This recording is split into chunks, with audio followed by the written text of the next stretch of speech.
আসসালামু আলাইকুম। অনেকে বলেন যে তুই সেনাবাহিনীর দালাল। এই কথাগুলো অনেকে বলেন।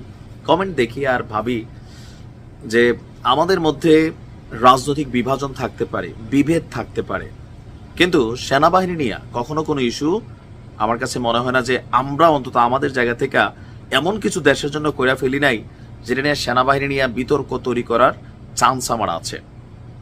আবার ক্ষুদ্র মস্তিষ্ক এটাও বলে সেনাপ্রধান জেনারেল ওয়াকারুজ্জামান তিনি যদি না চাইতেন তাহলে শেখ হাসিনার সরকার এত দ্রুত পতন হইত না।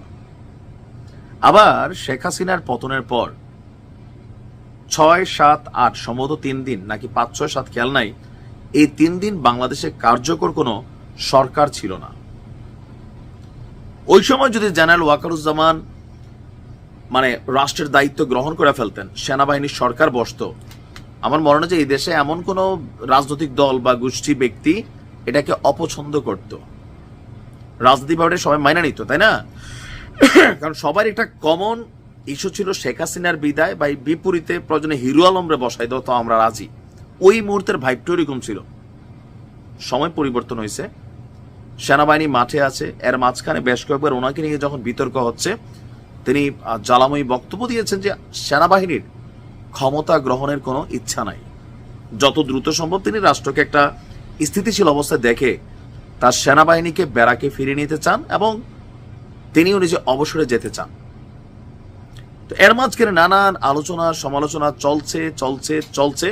বিশেষ করে আমাদের অনলাইন কিং যারা আছেন তাদের বাটে কিন্তু সেনাবাহিনীর এই প্রধান তিনি পড়ে আছেন এবং তাদের যারা সমর্থক অনুসারী আছেন, রাজনৈতিক না, তারাও কিন্তু প্রতিনিয়ত ফেসবুকে বিভিন্ন জায়গায় সেনাবাহিনী নিয়ে নানান ধরনের বক্তব্য ভিডিও আপলোড করে যাচ্ছেন। বাট আমি জেনারেল ওয়াকারুজ্জামানকে মনে করি একজন এই মুহূর্তে দেশপ্রেমিক একজন ব্যক্তিত্ব। রাশিয়া একটা সফর করে আসছেন, আসার পরই গতকালকে তিনি একটা বক্তব্য দিয়েছেন জাতির উদ্দেশ্যে, প্রত্যেক ধর্মের মানুষের উদ্দেশ্যে। সেনাবাহিনী প্রধান জেনারেল ওয়াকারুজ্জামান বলছেন, হিংসা বিদ্বেষহীন সম্প্রীতির একটি দেশ আমরা গড়ে তুলতে চাই। আসলে তো এটাই আমরা বাংলাদেশ চাই। ছিল এক সময়, কালে কালে শকুনেরা নজর দিয়েছে, কখনো পাকিস্তান জিন্দাবাদ শকুনেরা, কখনো ভারত কি জয় হো শকুনেরা নজর দিছে। ডিভাইডেশন আছে, এখনো আছে, গুপ্ত অবস্থায় আছে অথবা প্রকাশ্যে এরা আছে।